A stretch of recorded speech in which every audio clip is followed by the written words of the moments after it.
Bienvenue dans votre podcast favori pour passer un moment de détente et une nuit paisible.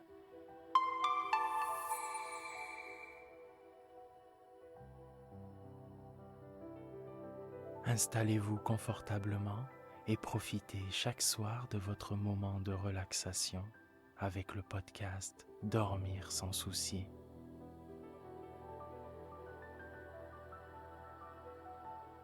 Pour débuter le podcast, découvrez la citation du jour, une source d'inspiration qui vous guidera vers la tranquillité intérieure.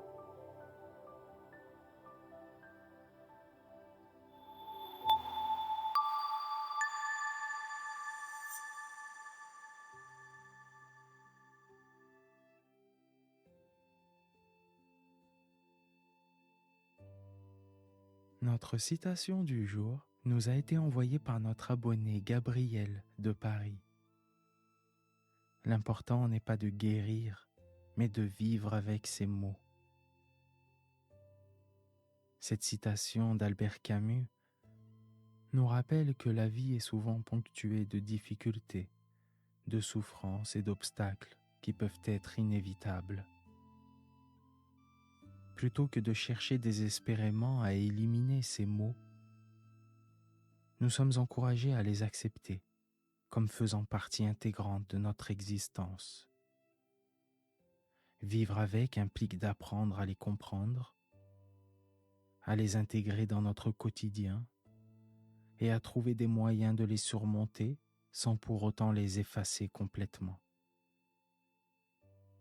Cette approche nous permet de cultiver la résilience, de développer une plus grande tolérance à l'égard des imperfections de la vie et de trouver un équilibre entre la lutte pour le changement et l'acceptation de ce qui ne peut être changé. Merci Gabriel.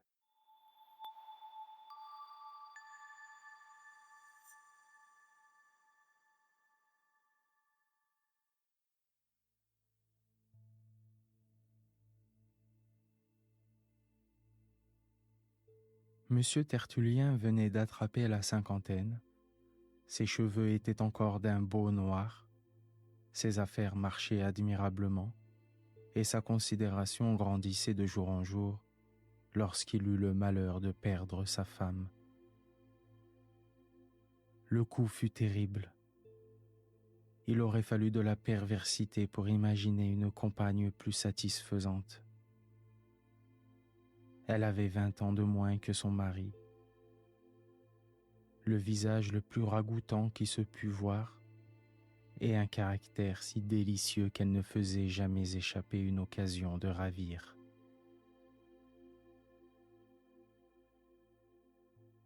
Le magnanime Tertullien l'avait épousée sans le sou, comme le font la plupart des négociants que le célibat incommode et qui n'ont pas le temps de vaquer à la séduction des vierges difficiles. Il l'avait épousée entre deux fromages, disait-il avec enjouement, car il était marchand de fromage en gros, et il avait accompli cet acte sérieux dans l'intervalle d'une livraison mémorable de Chester et d'un arrivage exceptionnel de parmesan. Cette union, j'ai le regret de le dire, n'avait pas été féconde, et c'était une ombre au gracieux tableau. À qui la faute ? Grave question qui pendait toujours chez les fruitiers et les épiciers du Gros Caillou. Une bouchère hispide que le beau Tertullien avait dédaigné l'accusait ouvertement d'impuissance, au mépris des objections d'une granuleuse matelassière qui se prétendait documentée. Le pharmacien, toutefois, déclarait qu'il fallait attendre pour se former une opinion, et la bienveillante masse des concierges désintéressés du litige approuvait la circonspection de ce penseur. Cela disait avec une grande autorité que Paris n'a pas été bâti en un jour, que tout est bien qui finit bien, que qui veut voyager loin ménage sa monture, etc., etc. Par conséquent, il y a lieu de présupposer l'événement favorable qui mettrait, un jour ou l'autre, la dernière touche à l'éblouissante prospérité du fromager. On aurait pu croire qu'il s'agissait d'un dauphin de France.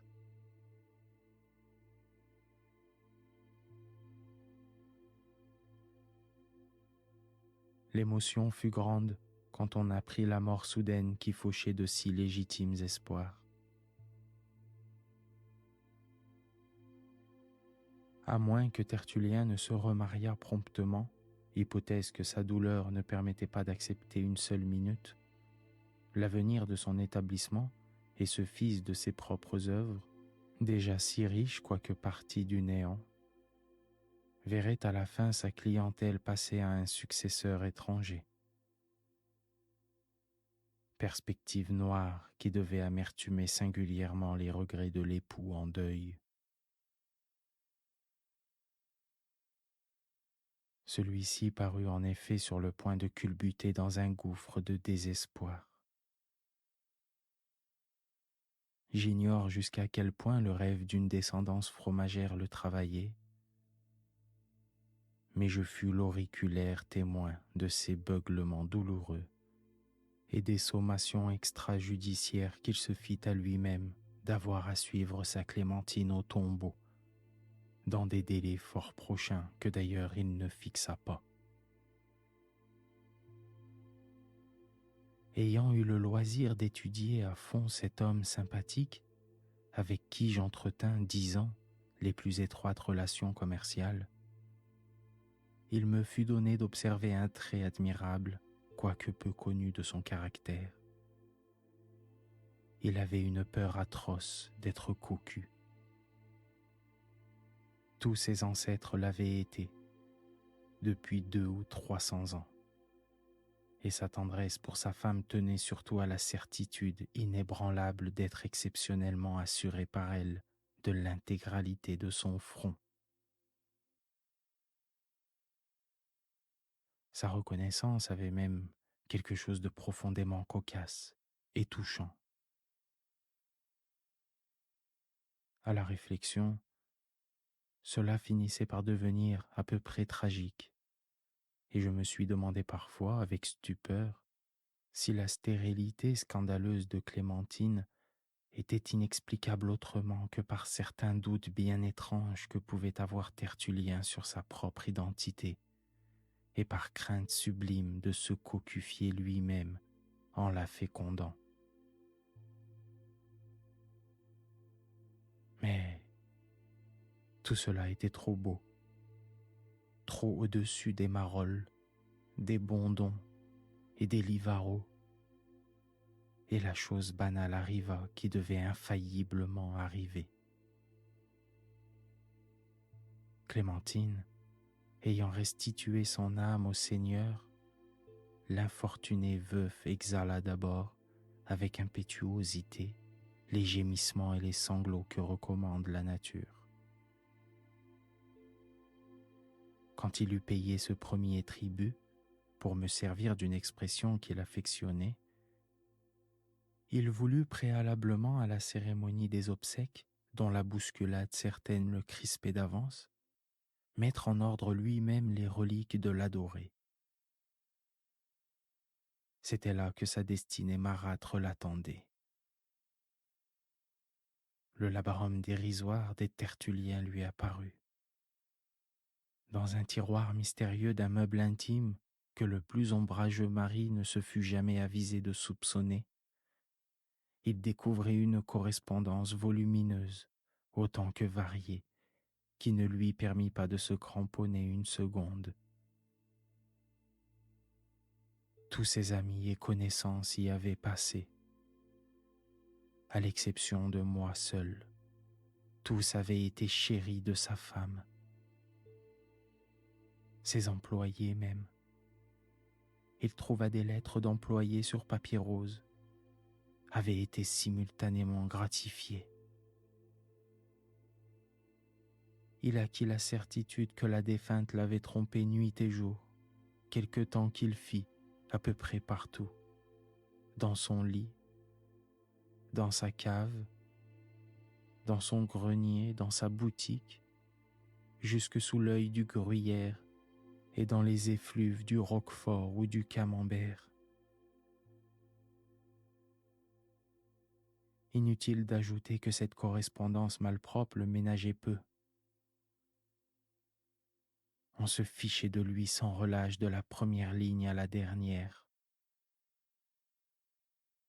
Un employé du télégraphe, renommé pour la finesse de son esprit, le blaguait d'une manière aussi désobligeante que possible sur son commerce, au point de se permettre des allusions ou des conseils qu'il est impossible de publier. Mais il y avait une chose inouïe, exorbitante, fabuleuse, à détraquer la constellation du Capricorne. À ce dossier mortifiant s'annexait une interminable série de petits bâtons qui l'étonnèrent et dont la présence lui parut d'abord inexplicable. Mais appelant à lui la sagacité d'un apache subtil penché sur une piste de guerre, une clarté vive l'inonda quand il s'aperçut que le nombre de ces objets était précisément le nombre des adorateurs encouragés de son infidèle, et que chacun d'eux était entaillé au canif d'une multitude de coches, semblables à celles qui se pratiquent sur les souches des boulangers.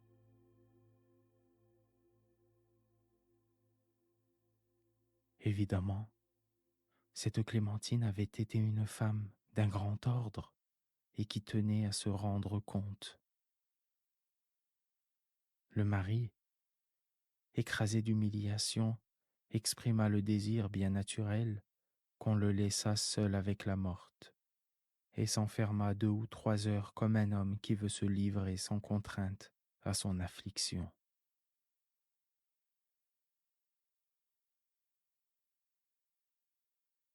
Quelques semaines plus tard, Tertullien offrait un dîner somptueux pour le jour des rois.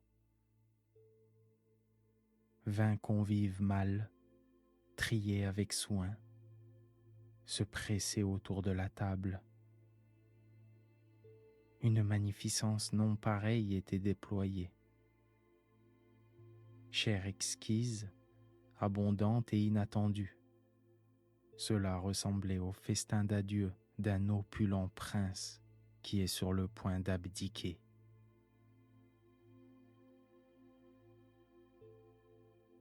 Plusieurs, cependant, éprouvèrent un moment de gêne à l'aspect du décor funèbre que l'imagination, désormais lugubre, du fromager avait emprunté sans doute à quelques souvenirs de mélodrame.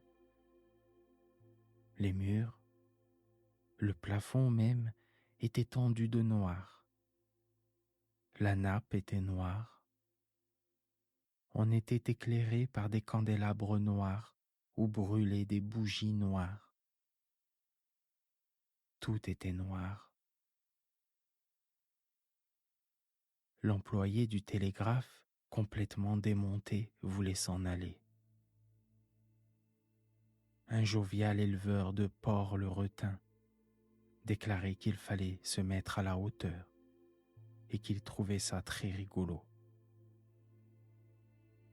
Les autres, un moment indécis, se déterminèrent à narguer la mort. Bientôt, les bouteilles ne s'arrêtant pas de circuler, le repas devint tout à fait hilar. Au champagne, le triomphe du calembour était assuré et les cochonneries commençaient à poindre lorsqu'un gâteau gigantesque fut apporté. « Messieurs, dit Tertullien, qui se leva, nous allons vider nos verres, si vous le voulez, à la mémoire de notre chère morte. chacun de vous a pu connaître, apprécier son cœur. Vous ne pouvez avoir oublié, n'est-ce pas, son aimable et tendre cœur. Je vous prie donc de vous pénétrer d'une façon très particulière de son souvenir, avant que soit découpé ce gâteau des rois qu'elle eût tant aimé à partager avec vous.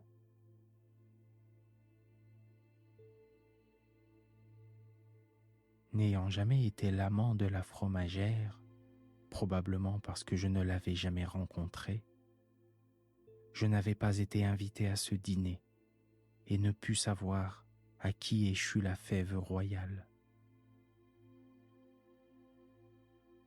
Mais je sais que le diabolique Tertullien fut inquiété par la justice pour avoir inséré dans les flancs énormes de cette galette frangipanée le cœur de sa femme, le petit cœur en putréfaction de la délicieuse Clémentine.